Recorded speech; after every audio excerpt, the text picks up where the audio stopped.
안녕하세요. 강신우의 교회음악 강의를 맡아 진행하는 강신우입니다. 오늘은 성가대 두 번째 시간으로 우리가 흔히 말하는 성가대 지휘자, 교회 음악 지도자에 대한 강의가 있겠습니다. 구약시대 바빌론에 의해 예루살렘 성전이 파괴되고 바빌론의 포로 시대 회당 예배가 시작되는데 이때부터 음악가들이 예배에서 전문적으로 인정되어 일하기 시작하였습니다. 유대교 회당의 전통이 교회로 이어지면서 예배와 관계된 전문 유급직으로는 성직자와 음악가가 유일한 것입니다. 이 음악가의 명칭은 유대교에서는 선창자라는 뜻의 칸토라하며 이와 똑같은 명칭으로 지금도 누토 교회에서는 음악 지도자를 칸토라 부릅니다. 교회에서는 일반적으로 오르간 주자, 오르가니스트, 음악 지도자, Director of Music이라 하고 요즘은 일부 교회에서는 음악 목사, 음악 전도사라는 명칭이 주어지기도 합니다. 누토는 하나님 말씀 외에 음악보다 더 귀한 보배가 세상에 없다. 하나님의 말씀, 음악, 믿음은 진실로 기적이다. 이어 누토는 하나님께서 우리에게 베푸신 기적 가운데 보는 것보다 듣는 것이 더욱 놀랍다 하였습니다. 이는 말씀과 음악을 귀로 듣기 때문이라 말하였습니다. 교회에서 음악은 하나님 말씀 다음으로 교회의 보물인 것입니다. 하나님의 말씀을 위한 성직자가 있고 교회의 보물인 음악을 위하여 교회 음악가가 있는 것입니다. 교회에서 4세기부터 남자 어린이들에게 음악교육과 훈련을 통하여 여성을 대신하여 성가대원으로 노래하게 하였습니다. 여성들이 교회 성가대에서 노래할 수 있었던 것은 긴 역사를 통해서 보면 아주 최근이라 하여도 틀린 말이 아닙니다. 지금도 전통적인 교회의 성가대는 소년들과 성인 남성으로 구성되어 있습니다. 그러나 현재는 전통 성가대의 운영과 유지의 재정적 부담이 커지면서 여성 성악가와 남성 성악가들이 노래하는 전문 성가대들이 늘어나고 있습니다. 교회의 예배음악은 음악가들이 감당할 수 있는 높은 수준의 음악이기 때문입니다. 아마추어 혼성 성가대는 18세기 후반에 독일과 미국에서 시작되었다고 합니다. 교회 음악가들의 인류에 대한 공헌은 어느 것에 비교할 수 없이 큰 것입니다. 음악에서 화성 음악 요소를 발견하고 이를 발전시켜 오늘에 이르게 한 사람들이 다름 아닌 교회 음악가들입니다. 찬송은 7세기 톨레도 종교 회의에서 채택된 성 어거스틴의 찬송에 대한 정의가 교회의 공식적인 신학적 견해입니다. 성 어거스틴의 찬송의 정의는 다음과 같습니다. 찬송이란 하나님을 찬양하는 노래이다. 하나님을 찬양하는 구체적인 내용으로 되어 있는 것이 찬송이다.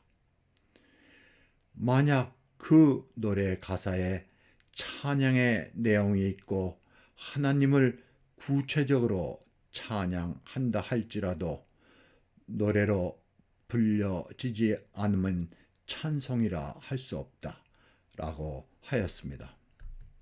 그러므로 한 노래가 찬송이 되기 위하여 갖추어야 할 조건이 있는데 그것은 하나님을 찬양하는 것으로 노래 불러져야 한다는 것입니다. 이를 한 문장으로 바꾸면 노래로 하나님을 찬양하는 것을 찬송이라 말합니다. 이러한 교회 교리에 따라 예배에서 찬송은 모두 노래로 불려졌습니다. 운율 찬송은 물론 산문시인 시편은 시편창의 곡제에 맞춰 노래로 불려졌습니다. 심지어 성서봉독과 기도도 찬트 형식으로 음성하였습니다. 오래전 교회 예배에서는 지금과 같은 읽는 형식의 낭독이나 교독이 허용되지 않았습니다. 이는 우리가 아는 모든 종교에서 그들의 경전과 기도회에서 음성하는 것과 같은 것입니다. 오직 교회만이 예배에서 부르던 단선율의 찬송, 그리고 음성하던 성서 봉독과 기도에서 서로 다른 높이의 음들이 어울리는 것을 발견하였습니다. 여기서부터 화성 음악이 시작하게 된 것입니다. 르네상스 시대에 이르러 다성음악이 꽃피우고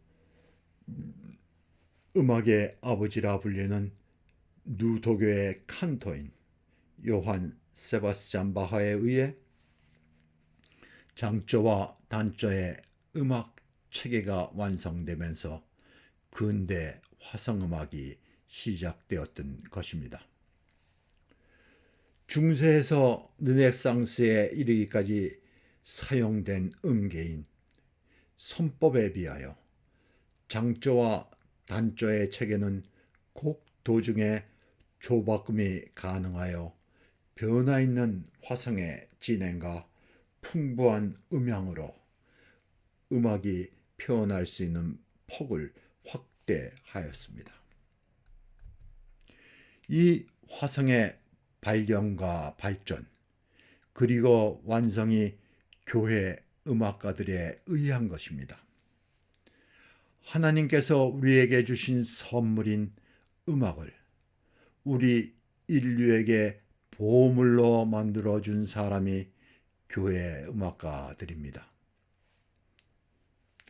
교회 음악가에 의한 서양 음악의 발전이 인류 역사에서 인류를 위한 최대 공헌이라 할 수 있습니다. 이 지구상의 화성음악은 교회 음악에서 시작된 서양 음악만이 유일한 것입니다. 이제 교회 음악 지도자에 대한 이야기를 하고자 합니다. 일반적인 육상 선수는 어느 한 종목의 전문 선수로 100m를 뛰는 선수는 단거리가 전문이며 다른 육상 분야의 선수는 그 한 분야에 뛰어난 능력을 가지고 있습니다. 이와는 달리 육상의 10종 경기 선수는 스피드, 민첩성, 유연성, 근력, 그리고 지구력 등을 고루 갖춘 능력 있는 선수입니다. 다시 말하면 운동에서 만능 선수인 것입니다. 나는 교회 음악 지도자를 육상의 10종 경기 선수에 비교하여 즐겨 말합니다. 전통적으로 교회 음악 지도자는 오르간 연주자이고 합창 지휘자이며 교회에 필요한 예배 음악을 작곡하는 작곡가로, 그리고 교회와 지역사회의 음악 지도자로 그 역할을 담당하여 왔습니다. 우리가 잘 아는 교회 음악 지도자 가운데 요한 세바스찬 바하를 예로 들어보겠습니다. 그는 뛰어난 오르간 주자였고 교회 예배에서 성가대를 지휘한 합창 지휘자였으며 교회 예배를 위한 음악은 물론 세속 음악도 작곡한 작곡가였습니다.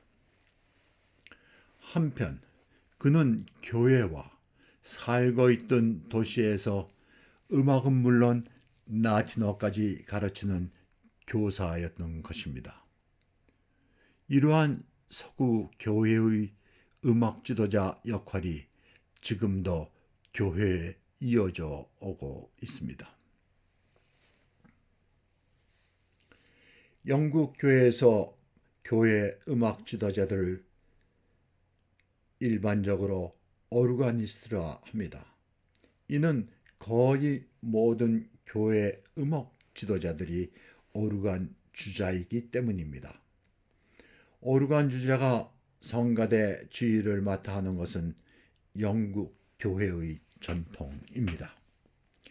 그래서인지 영국에서 성가대가 아닌 직업 합창단의 지휘자 대부분은 남성 합창단원 레이클락 출신입니다.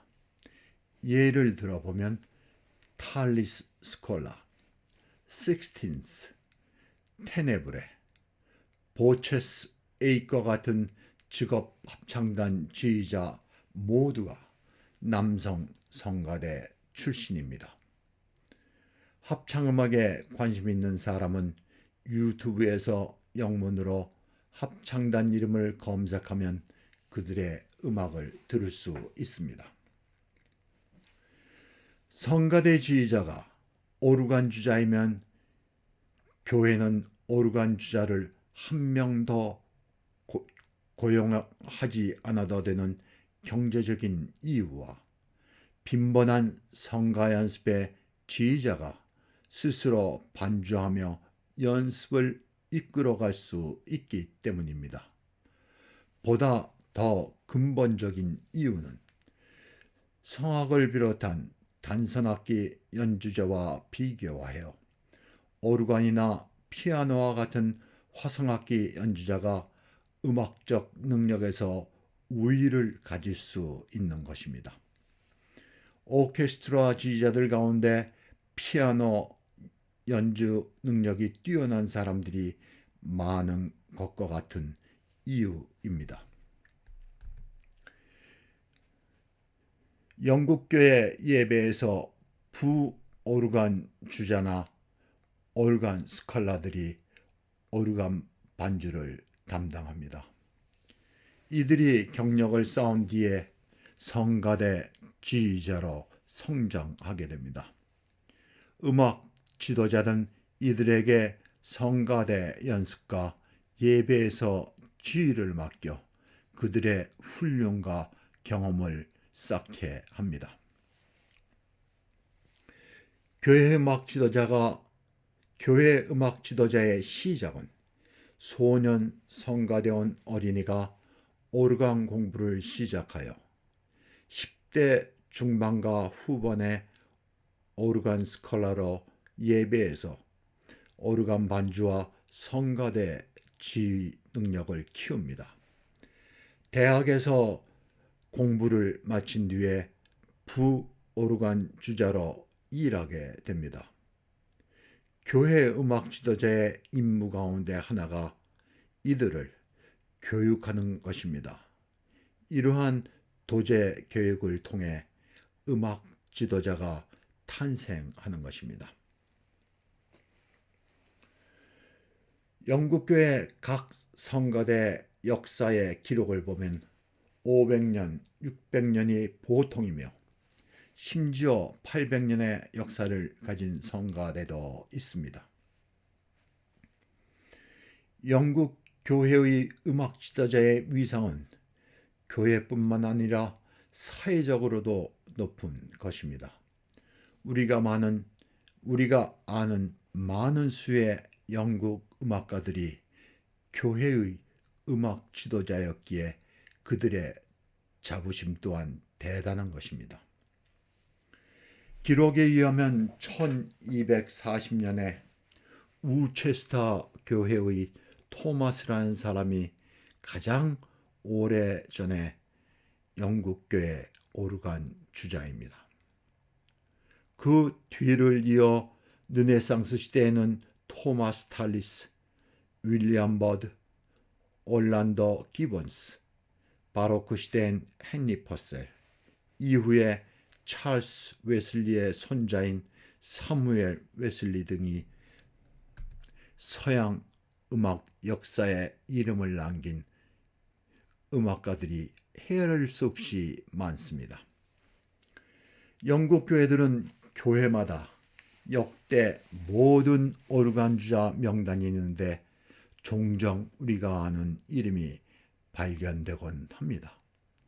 교회의 인터넷 홈페이지에서 이들의 명단을 찾아볼 수 있습니다.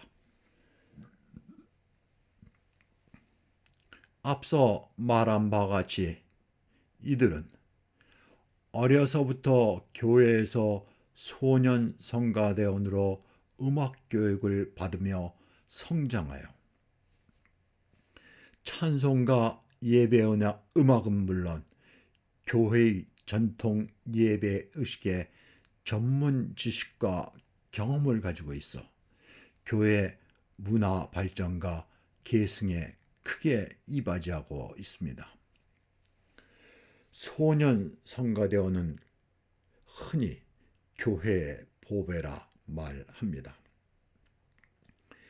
이들 가운데 어린이들이 뒤에 음악 지도자, 오르가니스트, 남성 성가대원, 그리고 목회자로 성장하는 교회의 보석 창고라 할 수 있습니다. 영국교회 성가대 지휘자에 대한 이야기는 여기서 마무리하고 미국의 교회 성가대 지휘자에 대하여 알아보겠습니다. 개혁교회 지도자인 칼빈은 예배에서 음악의 남용과 오용을 염려하여 그 사용에 제한적이었고 악기의 사용을 금지하였습니다. 이로 인하여 개혁교회는 오랫동안 찬송가 예배 음악에 대한 제한, 그리고 성가대 폐지와 오르간 사용의 금지로 인한 어려운 시간을 보내게 되었습니다. 개혁교회에서는 성가대를 폐지하고 오르간 도움 없이 단선율의 시편가만을 부르도록 하였습니다. 칼빈은 그를 도와 시편가를 작곡하던 작곡가가 사성부로 시편가를 작곡하였다 하여 그를 감옥에 가두었다는 엄격함을 보인 일화도 있습니다. 영국에서 청교도 혁명으로 크로멜이 왕과 같은 권위로 청교도 신정 정치를 펴면서 교회의 모든 성가들을 폐지하고 올간을 철거하였습니다. 오직 지금의 윈저성의 왕실교회 성가대만이 허용되었다고 합니다.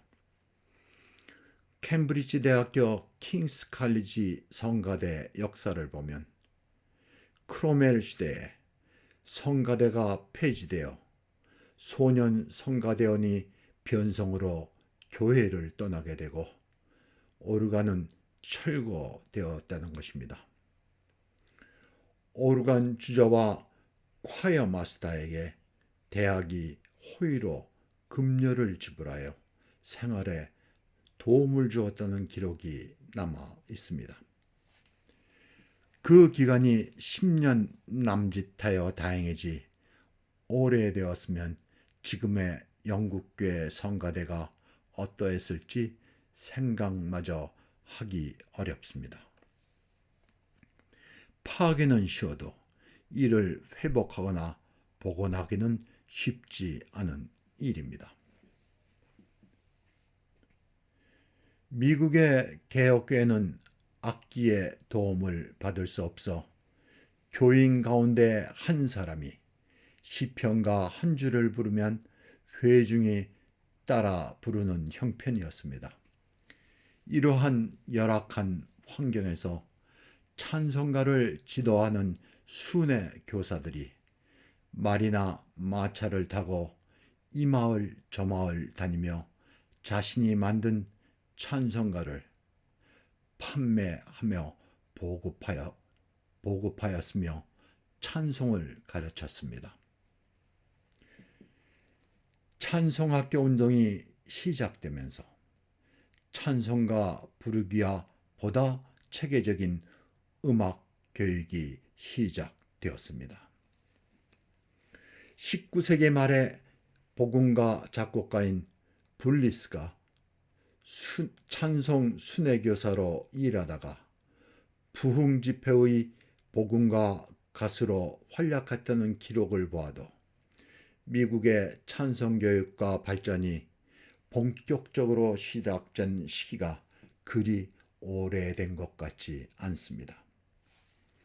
미국의 개혁교회 찬송가, 예배 음악은 거의 20세기에 이르기까지 실로 오랜 기간 동안 어둠의 긴 터널 속에 갇혀 있었던 것입니다. 이 터널을 벗어나기 위해 그들은 노력하였고 그 노력의 결과가 20세기에 들어 결실을 보게 됩니다. 한편으로는 미국의 성공회와 누토 교회같이 찬송가, 예배음악, 그리고 예배의식에서 전통을 이어온 교회들이 개혁교회들에게 모범이 되었고 도움이 되었습니다.